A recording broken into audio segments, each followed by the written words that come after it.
Assalamualaikum warahmatullahi wabarakatuh. Waalaikumsalam warahmatullahi wabarakatuh. Alhamdulillah rabbil alamin. Wassalatu wassalamu ala mursalin walhamdulillahi rabbil alamin. Alhamdulillah di siang hari ini Bapak bisa masuk lagi di kelas 4E. Ya, hari ini bagaimana kabarnya hari ini? Alhamdulillah luar biasa. Allahu Akbar. Ya, hari ini penuh dengan semangat ya. Jangan lupa pokoknya belajar hari ini harus lebih semangat ya. Doanya boleh ke depan. Ya, mungkin doanya.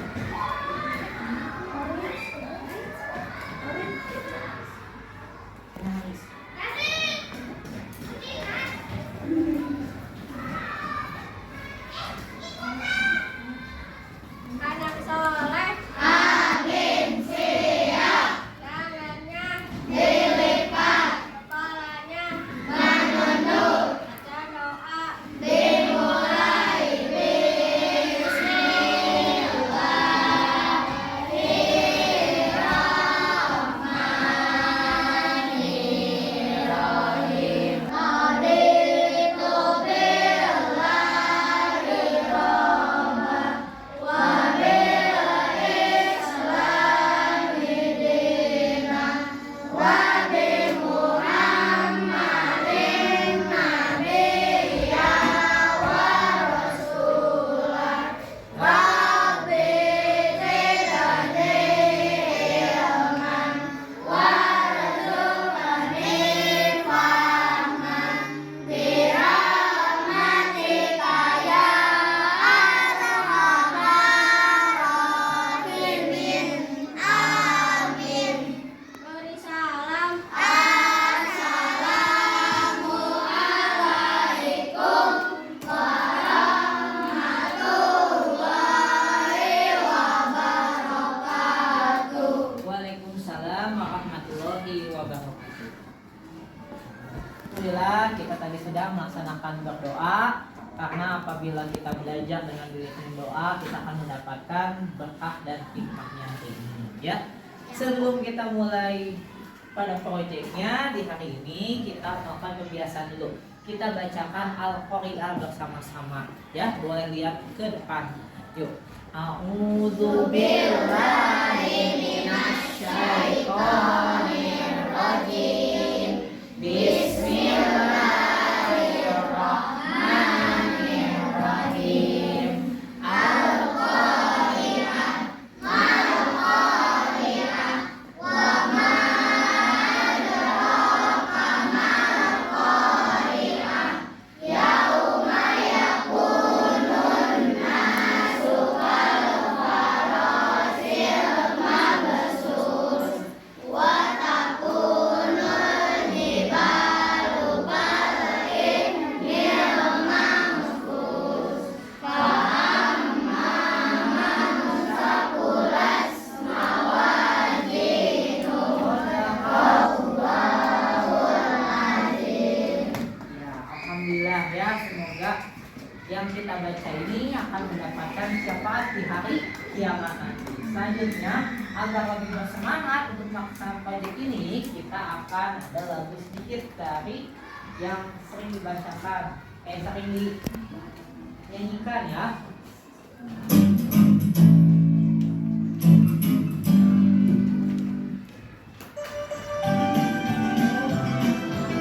Singkat ini? Ya, kita nyanyikan dulu ya.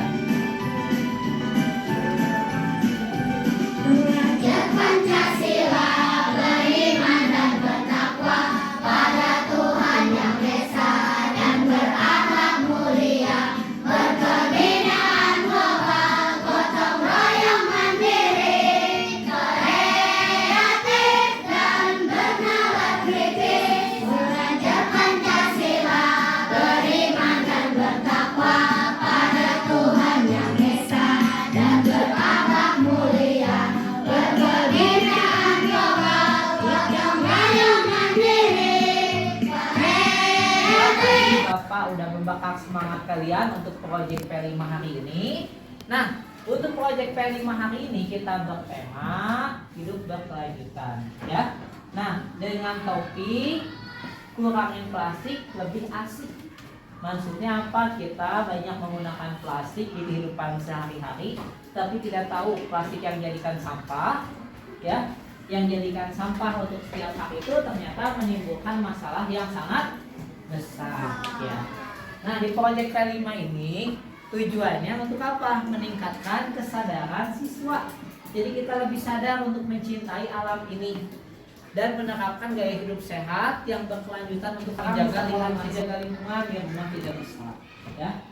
Selanjutnya, nah untuk masalahnya, pertama, plastik merupakan barang yang terpisahkan dari kehidupan, ya, terpisahkan. Kalian di rumah selalu menggunakan plastik. Pulpen ada plastiknya enggak? Ada. Semuanya hampir menggunakan plastik. Mau minum pakai plastik, makan ada alat pakai plastik. Nah, yang tidak dalam dalam kehidupan, barang-barang keseharian kita semuanya banyak dari plastik. Dan bahkan diperkirakan 500 juta sampai 1 miliar kantong plastik digunakan penduduk dalam dunia ini, ya. Dan konsumsi plastik yang tinggi tentu mengakibatkan jumlah sampah plastik yang sangat besar. Bahkan ada yang penelitian menunjukkan tujuan pembelajaran hari ini menggunakan proyek P5 dan PFFA itu apa? Yang pertama, kalian setelah belajar ini dapat meningkatkan bertakwa kepada Tuhan yang Maha Esa, ya. Jadi meningkatkan takwa kepada yang Maha Esa karena kalian cinta lingkungan, berarti kita itu cinta pada penciptanya. Yang kedua, kalian dapat kreatif dalam menghasilkan sebuah inovasi baru dari sampah tersebut. Inovasi apa sih yang bisa kita berikan? Yang ketiga, kita akan dalam PFFA ini yaitu berkeadaban. Adaban itu sikap yang menunjukkan sikap sopan santun kepada siapapun dan kepada lingkungan. Sikap kalian kepada lingkungan ini gimana sih? Lingkungan ini udah ngasih makanan untuk kita, tapi masa kita rusaknya, ya. Yang selanjutnya yaitu keteladanan, ya. Jadi teladan yaitu mengambil inisiatif, mengajak dan mendorong orang lain dalam kebaikan. Jadi kalian mengajak kepada teman. Ini faktanya Bapak temukan ada beberapa foto di lingkungan sekolah kita kurang lebih maupun sekolah yang lainnya ada sampah berserakan di mana-mana. Ya, padahal itu sarang apa? Penyakit. Karena tempatnya sampah itu banyak apa, binatang apa coba? Kecoa, nyamuk, jentik, belalang dan lain-lain. Terus apalagi kalau sampahnya itu banyak sih, lingkungan numpuk seperti ini, kalian jajan nikmat tidak? Nah, kenapa tidak? Karena bau, dapat bau, terus nanti juga menimbulkan penyakit kayak diare, pulang sakit perut, padahal makanan kalian udah bersih. Yang kalian buang apa itu sampah? Nah, sampah itu adalah sisa-sisa buangan atau kotoran yang sangat mengganggu. Mengganggu nggak? Kalau di kelas ini banyak sampah, ganggu nggak? Ganggu. Ya, seharusnya limbah ini dibuang ke tempatnya. Ya, dibuang ke tempatnya dan tidak berserakan di mana saja. Salah satu faktor yang membuat limbah selalu jadi masalah adalah karena tidak dibuang atau dimanfaatkan dengan baik. Kayak sampah kayak bekas makanan itu kan yang gampang terbuat. Ada macam-macam jenis sampah yang banyak di lingkungan kita. Yang pertama itu ada sampah organik. Sampah organik merupakan sampah yang berasal dari organik atau dari zat-zat alami atau dari makhluk hidup. Contohnya siapa yang tahu? Contohnya apa? Apa gitu kan? Hah? Dedaunan, apalagi? Sisa makanan. Nah, itu sampah-sampah yang mudah terurai dan tapi akan mengakibatkan bau kalau kita dibuang di mana saja. Yang kedua, sampah anorganik yaitu sampah yang susah terurai. Contohnya apa? Plastik. Ada lagi? Botol, ya. Yang ketiga ada sampah B3 merupakan yang terdapat kandungan menjadi hal yang bermanfaat, ya. Nah, salah satunya yang dalam pencemaran, salah satu cara praktis dan efektif mengatasi sampah dilakukan saat ini adalah menggunakan cara ekobrik. Ekobrik adalah istilah untuk menanamkan hasil pengolahan sampah menjadi batu bata atau menjadi hal-hal yang bermanfaat. ya, tadinya sampah menjadi yang bermanfaat. Bahkan ada di Jakarta, Bapak lihat ada satu perumahan menggunakan sekitar 7,5 ton plastik itu buat jalan aspal. Ya itu benar, buat jalan aspal. Jadi jalan aspalnya dari sampah plastik. Bermanfaat nggak? Iya, tapi belum bisa dilaksanakan di seluruh Indonesia karena hanya orang-orang tertentu yang baru bisa untuk mengolahnya.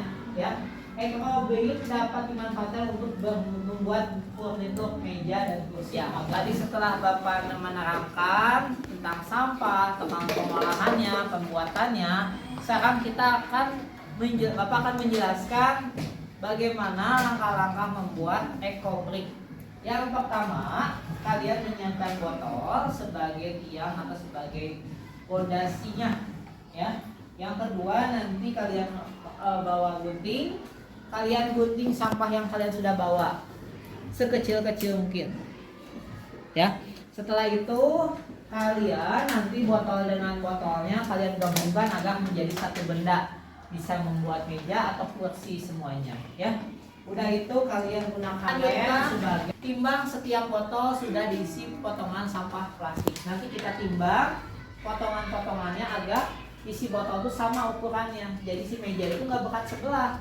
Kalau potongannya beda, nanti meja yang berat sebelah, nyimpan barang mudah rusak.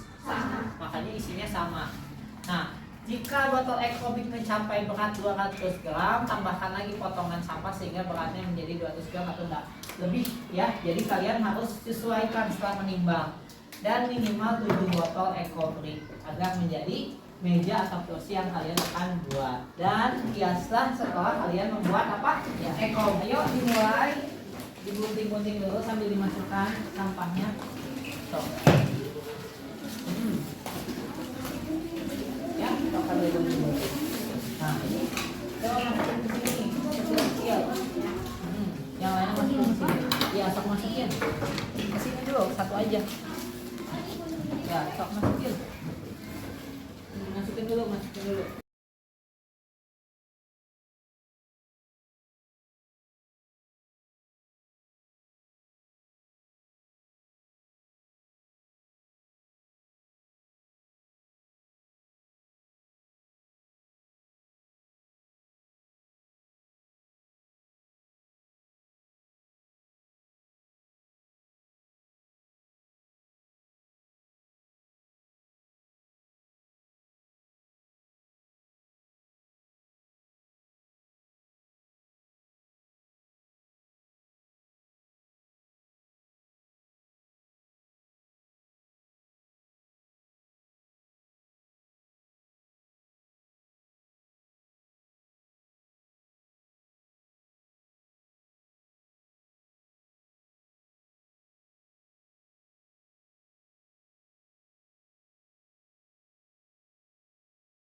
Alhamdulillah, setelah tadi kalian proses pembuatannya, diawali kalian tadi pengenalannya dulu, terus aksinya, dan sekarang adalah kalian mengemukakan bagaimana perasaannya perwakilan per kelompok membuat Eco-Brick tersebut. Mungkin tadi ada yang kesulitannya di mana, terus ada rasa senang dan kerjasamanya, ya. Kita awali dari kelompok pertama dulu. Ayo kelompok pertama berdiri saja. Ya, bagaimana kesulitannya dibacakan? Membuat Eco-Brick harus dengan kerjasama. Kesulitannya memasuki sampah yang sama. Ya, terima kasih. Tepuk tangan dulu buat kelompok 1. Ya. Selanjutnya masuk ke kelompok 2. Silakan kelompok 2, Cindy. Membuat Eco-Brick menyenangkan karena dapat mengurangi sampah. Kesulitannya memilih sampah dari warnanya. Iya ya. Tuh, dari sampah warnanya kalian memang sulit karena warna sampah tuh beraneka ragam, agak serasi, agak ukurannya sama, kita dipilah terlebih dahulu. Ya, selanjutnya, tepuk tangan dulu buat kelompok 2. Ya, kelompok 3 selanjutnya. Membuat Eco-Brick dapat bermanfaat di kehidupan sehari-hari karena dapat memisahkan sampah dari jenisnya. Kesulitannya menghias Eco-Brick tersebut. Iya, terima kasih Kanza. Tepuk tangan dulu buat kelompok 4. Ya, selanjutnya dari kelompok 5. Membuat ekobrik dapat membantu mengurangi plastik sampah di sekolah dan di lingkungan rumah. Kesulitannya mengikat antar botol. Iya, dan beda-beda. Ada yang mengikatnya susah, memilahnya susah, dan ada pun yang mencari ukurannya yang beda-beda. Ya, itu terima kasih kelompok 4, tepuk tangan dulu. Selanjutnya dari kelompok terakhir kelompok 5. Ayo kelompok 5. Dalam membuat ekobrik, kelompok kami sangat senang karena dapat menghasilkan barang yang baru bermanfaat.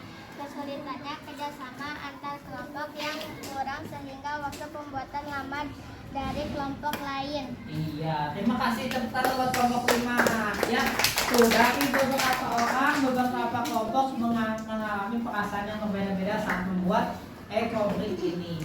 Ya, dan kendalanya juga berbeda-beda. Ada yang kendalanya dengan kelompoknya, kendala dengan bahan-bahannya, bahkan ada yang kendala dalam menghiasnya. Ya, lanjutkan dulu, Bapak akan kuatkan kenapa dalam agama Islam kita diperintahkan untuk menjaga lingkungan ini. Ya, salah satunya dengan membuat ekobrik seperti ini. Bahwa dalam PRFA, Profil Pelajar Rahmatan lil Alamin, tentang dari elemen beriman dan bertakwa, bahwa kita sebagai umat muslim harus beriman dan bertakwa kepada Allah. Karena Allah yang menciptakan, yang mengatur alam semesta ini, ya. Bahwa ada dijelaskan surat Al-Baqarah ayat 164, sesungguhnya pencipta langit, bumi seluruhnya Allah yang menciptakan dan membawa yang berguna bagi manusia, dan Allah turunkan langit berupa air, berupa manfaat-manfaatnya dan jenis hewan dan lain-lainnya. Dan Allah menegaskan, ya, angin dan awan dikendalikan. Angin semuanya dikendalikan oleh Allah, awan, air yang ada di dunia ini, ya. Selanjutnya Allah menandakan itu kebesaran dari Allah.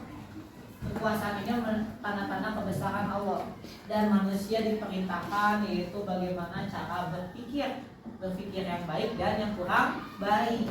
Karena kita itu, ya.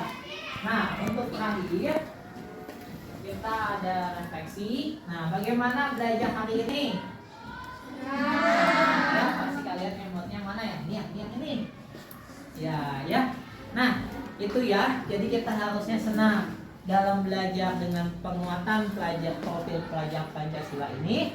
Kita dapat meningkatkan kesadaran dan mengajak teman-teman kita untuk apa? Tidak membuang sampah dan bisa mengolahnya. Jangan sampai kalian tidak membuang sampah, sampahnya dibawa ke rumah, tapi tetap aja dibuang sembarangan. Di sekolah bersih, tapi di rumah kotor, ya. Ya, itu mungkin dari Bapak. Iya. Alhamdulillah pembelajaran hari ini tentang P5 dan PFA sudah selesai, ya. Mari kita akhiri dengan membaca doa bersama. Silakan kepada KM-nya buat memimpin doa ini. Lupa.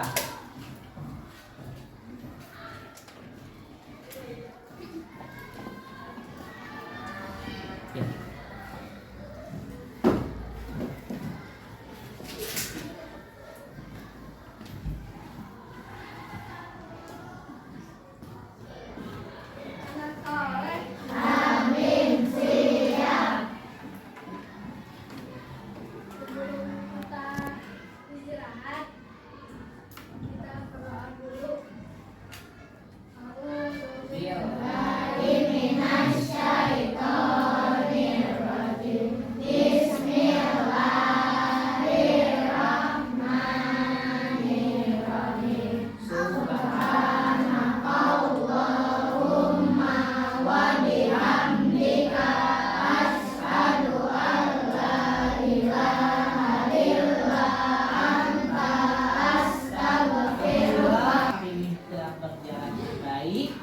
Bapak ingatkan lagi, kita jaga lingkungan, jangan buang plastik di mana saja.